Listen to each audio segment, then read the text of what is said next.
Hi, welcome to chapter 21 of the Inward Markings Garment Company vlog. Thank you to anyone who's watched any of this. The last 20 chapters will inform your understanding of what I talk about in chapter 21 today. So in the last chapter I described the first ever ghost experience that I've had, in terms of, I guess, a typical understanding of what ghost experiences are. And I'm at a point, and this could change obviously, where I don't know if ghost experiences are necessarily visual, or maybe it's about,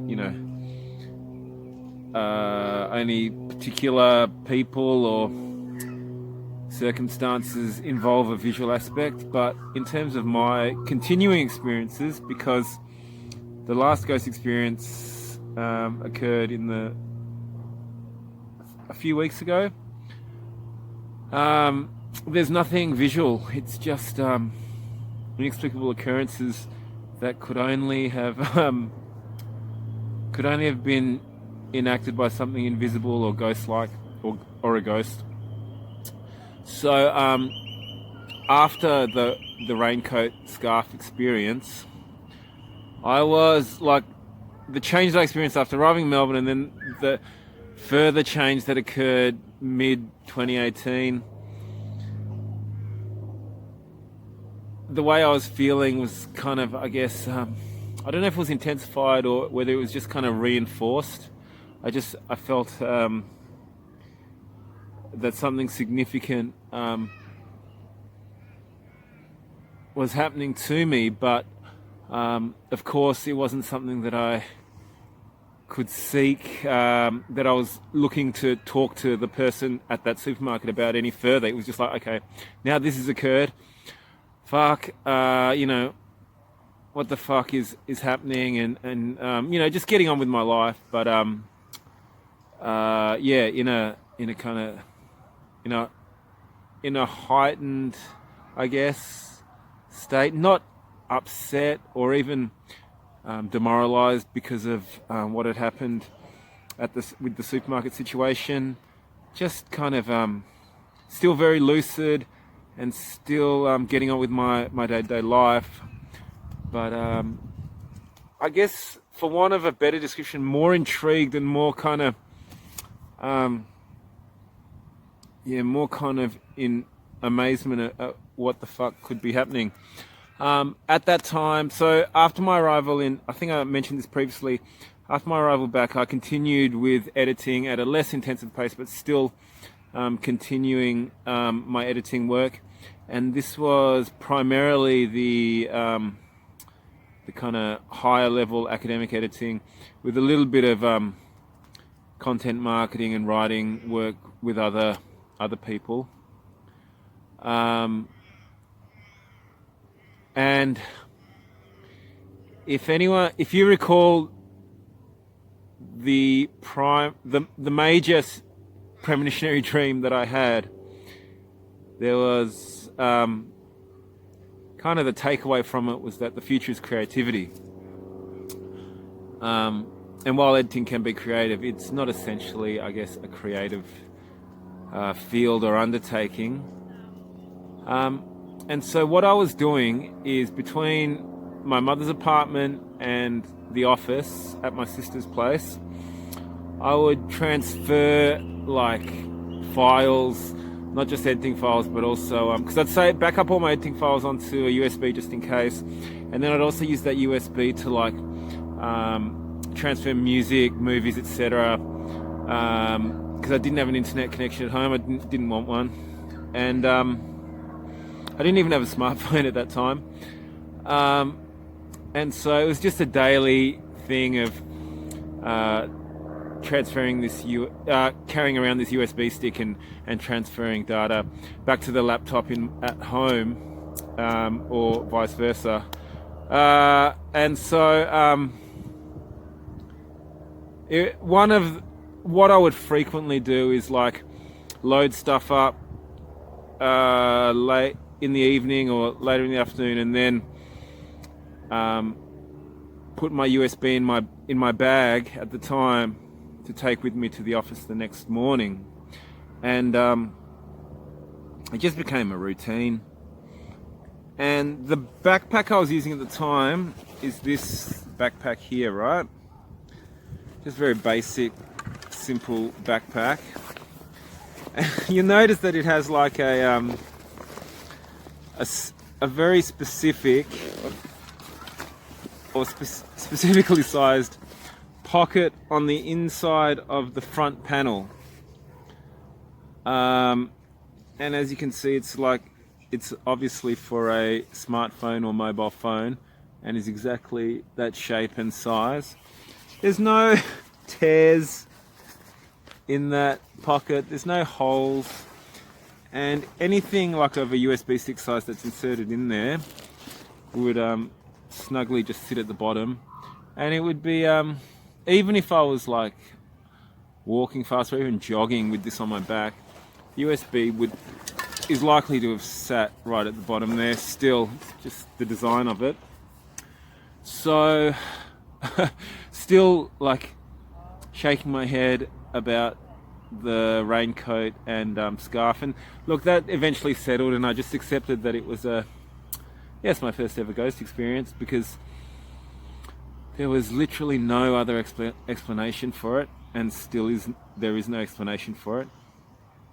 One evening I had loaded data on my USB, can't remember what it was, but the USB mostly has like editing files on it, and I was thinking at that time as well, I need to delete a lot of the older ones because they were no longer needed.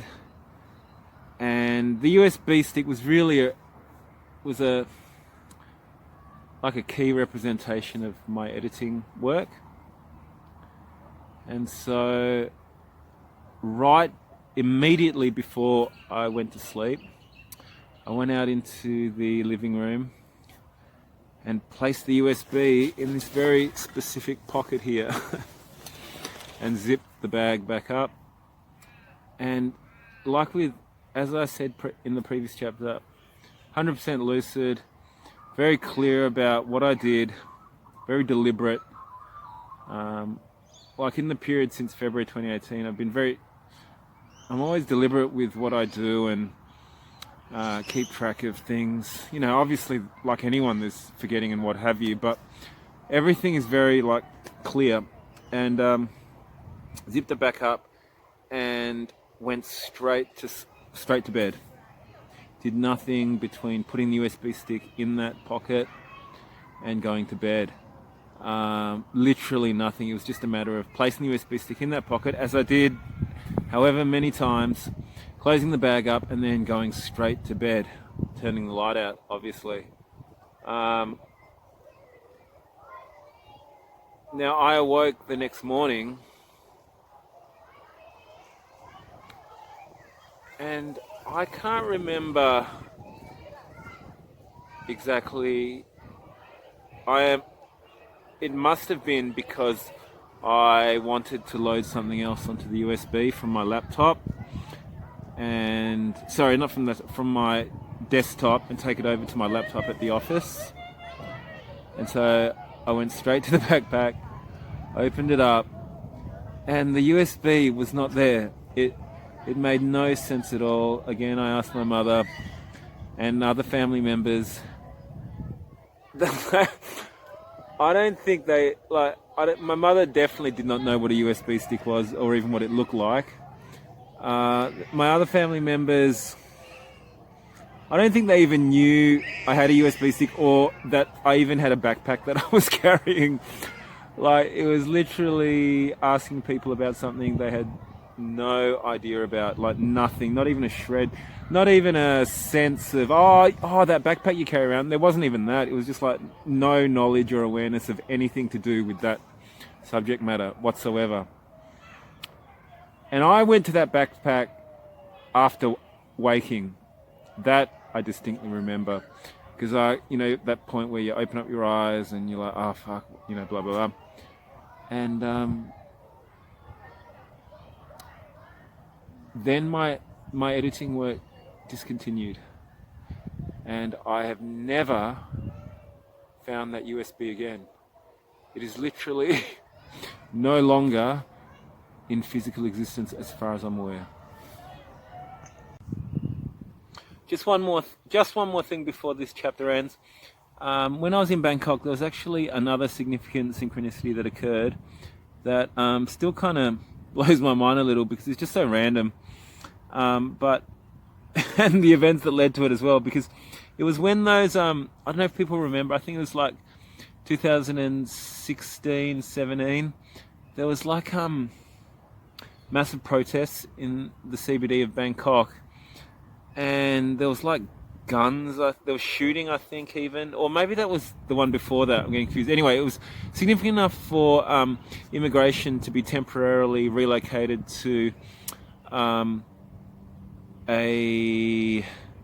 office in one of the really far outer suburbs of Bangkok, like really at the edge of the city. And so I took the hike out there and just did visa stuff. And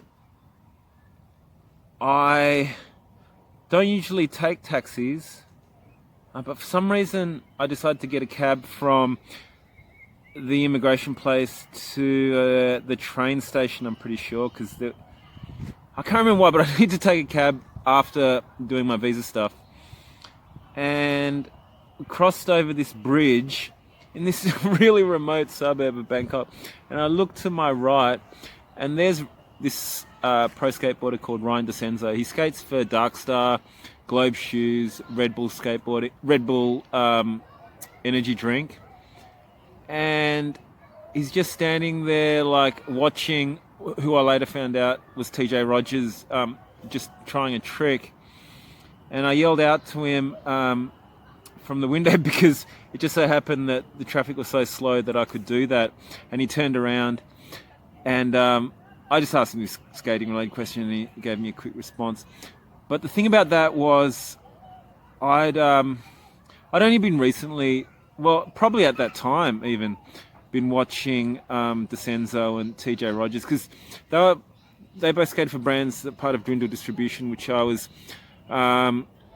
watching a lot of, and I'd also recently been watching Ryan DeCenzo's brother. It's the question that I asked him about, because he had just released a little part for Plan B, which he was with at the time, and I just had this ongoing thought of, when are they going to turn Scott DeCenzo pro, because he's been an AM on that company for so long. And so to see then Ryan DeCenzo, that was the first question that came out of my mouth, because it had been on my mind. So yeah, there's that. Anyway, I hope to see you for chapter 2. See ya.